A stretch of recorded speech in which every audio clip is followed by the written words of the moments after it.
Wales 20, England 9. Does that scoreline reflect the game, or does it flatter Wales? Let's get into it and find out. So in this one I'm going to quickly chat about the game and then look at each position group and see how they got on. So at risk of sounding like a cliche, this definitely was a game of two halves. England certainly started the best. Their first 10-15 minutes I don't think Wales touched the ball, and England were definitely in the ascendancy. Wales's tackling was fairly good, though it was quite passive. They were struggling to get off the line speed wasn't great, they weren't seeming to slow a lot of England's ball down, and they were absorbing a lot of the tackles, absorbing a lot of the pressure. Lucky for them, England decided they were all going to have two left hands and couldn't seem to catch the ball very often, and this let Wales off quite a few times, especially in that first half. Then Wales managed to get a little bit of ball. Costello looked quite comfortable with the ball in his hand, looked a threat running, and was managing to bring players into play. Unfortunately for him, Wales spent most of their time defending in that first half, so he didn't get a lot of chance for front football, but there was sparks and he did show that he's got that ability and that little bit of danger when he has the ball in his hands, which is something to look forward to, I think, in the future. So Wales went in 3 points down, England getting a lot of scrum penalties, which I think Wales would be disappointed at. A lot of people were looking at Azarati and Domachowski as a potentially really strong scrummaging pair. We've seen him scrummage well for Cardiff all season, so we were looking at that. Although I'm not a big fan of Ryan Elias, I think him going off really upset them a bit, because the first scrum was pretty solid in fairness, and then Elliot Dee came on. He seemed to struggle with the scrum, and we got penalised a few times. And then going into half time, whatever was said in the change rooms seemed to work. Wales came out, looked a lot more positive, managed to get a lot more ball, and I think the players who came off the bench really made a big impact. The two front rowers, Plumtree, he looked good around the park. He was managing to slow the ball down a bit, which helped Wales. The first try for Wales was a really good one. You have to say the crossfield kick from Costello was an alright kick, wasn't great, but Wainwright did a really good job, collected, didn't have a lot of space. Danny Kaye flew up on him straight away, and he managed to bump him off, get his hands through the tackle, offload to Jack Morgan, who I thought he butchered the opportunity to give it to George North, because I think George North might have made it in, but instead he went on a great run. He looked like a centre, weaving in and out, tying the defenders up, and then put Gareth Davies in. And how many times have we seen Gareth Davies just run that inside line? I think he scored 16 international tries now. He had a really good game, but that was a great try, well finished, well created. The second try then was when Dan Biggar came on. He put a nice little kick through behind Max Malins. Zammit managed to use his pace to get through. He's got a little toe to it to beat the fullback, and then the ball popped up to Halfpenny. I thought he was going to cap his 100th cap with a try. Didn't set up enough for him, but then Wales stayed patient, a good patient build-up, and eventually the numbers told.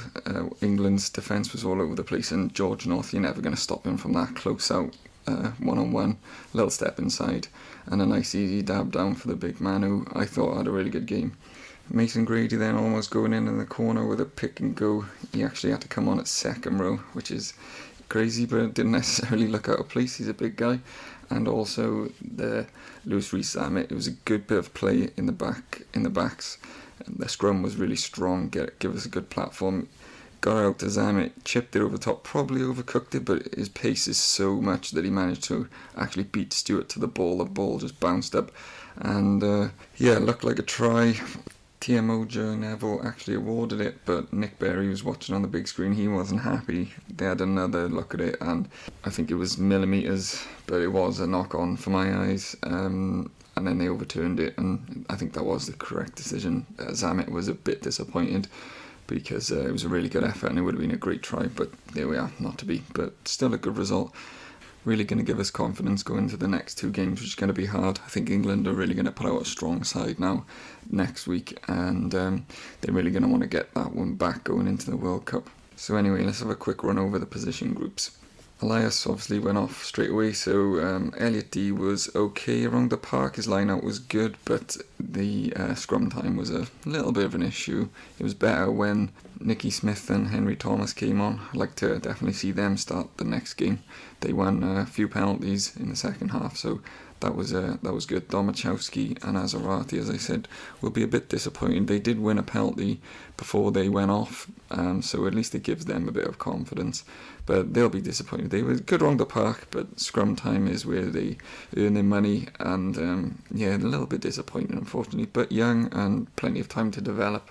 Second rows were good. Will Rowlands actually looked really good. He looked like he'd been just playing the whole season. Hadn't looked like he'd been injured for 9 months. He was had a few strong carries, some good clean outs. Like I said, the line out was good. Dav Jenkins was good. He went off injured, but I saw a picture on Instagram of him after the game, and he looked pretty happy, so I don't think that was anything too serious. Ben Carter was good when he came on, made an impact, was busy around the park, so that's good to see a bit of depth coming now. The back row struggled a bit in the first half. I think Chinza really struggled generally in the game. He's athletic and he definitely gets around the park, but I was listening to, I think it was the Attack and Scrum podcast before the game, and they were saying about they weren't sure as him as a natural six of just doing the dirty work like someone like a Lydiate would do, and I have to say I might agree with him on that game's performance, but I think we certainly need to continue giving him a run in the team. He's got all the potential to be a really good player, big guy, athletic. We just need to find him his best position, I think. Jack Morgan at captain had a really solid game. He was obviously man of the match. I think this was more workmanlike performance from him at 7. Struggled to slow the ball down a bit in the first half, but really put in some big hits. He put a big hit in the second half on the number 7. Don't know who England's number 7 was, sorry, but some really good defensive hits. He was all over the place, and really good performance from him. He'll be happy. Gatland will be happy. Obviously, he had the break and he had a big part to do in the first try, so just an all-round good performance. Not especially flashy like we've seen before for Wales and for the Ospreys, but just really solid all over the park, which is great to see for Jack Morgan. Wainwright too was great. I thought he could have easily been man of the match. I think that was a really good performance for him and an important one for him and for Wales. We obviously know Faletau is in doubt. Apparently he's going to be fit for the World Cup, which we hope, but Wainwright's really played himself into contention. I think it'll be interesting to see if Gatland plays him at 8 again next week or in the South Africa game. And I also was really impressed with Plumtree when he came on. I thought he made a real impact, was really busy around the park, managed to slow a lot of England's ball down, had a really good steal at the breakdown, had a steal at line out, and was solid on our ball in the line out as well. We know he's got a bit of versatility, but I think it'll be really interesting to see him at 6, because he might be an answer for us at 6. That typical 6/second row type player. I think he'd be very useful in the squad, but I was really impressed with him. I'd like to see a bit more of him. And of course, an honourable mention to Mason Grady, who had to step in at second row due to Dav Jenkins' injury. Obviously not his natural position, but he showed little bursts of his just pure athleticism, strength and speed. He made a couple of good carries, nice little pick and go that he almost scored from, and well done to him, just stepping in only his second or third game for Wales, so he did alright. Onto the backs, Gareth Davies was really good, I think, solid. He was trying to get the line speed going, particularly in that first half when Wales were struggling to get off the line, and because they were struggling to slow England's ball down. But he did really good. Obviously his try, which is, like we were saying, vintage Gareth Davies, just running that inside line, looking for the little scraps off the break. And good try, good performance all round for Gareth Davies. When Thomas Williams come on, I think he came on at a good time when Wales sort of got a bit of momentum and he had a lot more space to play with. He's got some great little hands. He's got some great hands. And he had a few nice offloads, put some players into space. He did force 1 or 2, which could have caused Wales a bit of issues, but I guess that's what you get. If he's going to be throwing those offloads, sometimes they come off, sometimes they don't. Costello he had a good solid game. I think he'll probably be disappointed with his 2 drops under the high ball. Obviously is not his forte. England targeted him in the backfield a little bit, but I think once Wales had The ball, I thought he was good with the ball in his hands. His kicking out of hand wasn't his best, and that's been, I guess, a little bit of a criticism for him. But I think he generally had a solid game. I would have liked to have seen him have a little bit more time. But when Biggar came on, he just showed the experience, the calmness, and just helped to turn the screw just as Wales were turning the momentum. So yeah, Biggar will be happy. Obviously, we know what he can do. He'll be happy with his performance when he came on. But yeah, Costello did alright. His defence is really good for such a little guy. He always seems to bring players down, which I love that about him. The two centres hadn't played together before, and it definitely looked that way, no offence. Unfortunately, Wales spent a lot of their time defending. George North was really good in defence. Again, he's really developed into a really, really good defensive 13. Seems to read the game really well, makes some really good tackles, made a couple of good, I think they were 1 or 2 try savers. He had that interception, which he ran into touch off Fokker de Zinger, I believe it was, right in the corner. But just good all round. Obviously he got his try. Llewellyn was really quiet. We didn't see a lot of him managing to get some ball going forward, which is what we really wanted to see. But you know, he was pretty solid. Didn't really make any glaring mistakes. Had a full 80, so it'll be good for his development.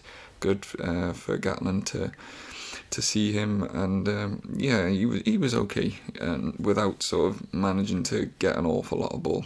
The two wingers, we know what they're capable of. Zammit was really good when he had the little opportunities that he did.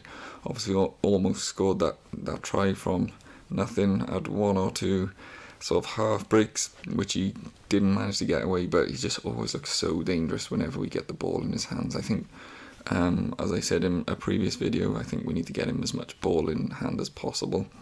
Dyer this probably wasn't one of his better games for Wales. He's been really impressive for me for Wales when he's played, and for the Dragons, but this one didn't really get an awful lot of ball. He's really, really quick and elusively strong, but I think his tackling let him down a little bit. He fell off a couple of tackles, unfortunately, but you know, good enough performance. Didn't get much ball, was just doing a lot of defensive work, but made a couple of good tackles.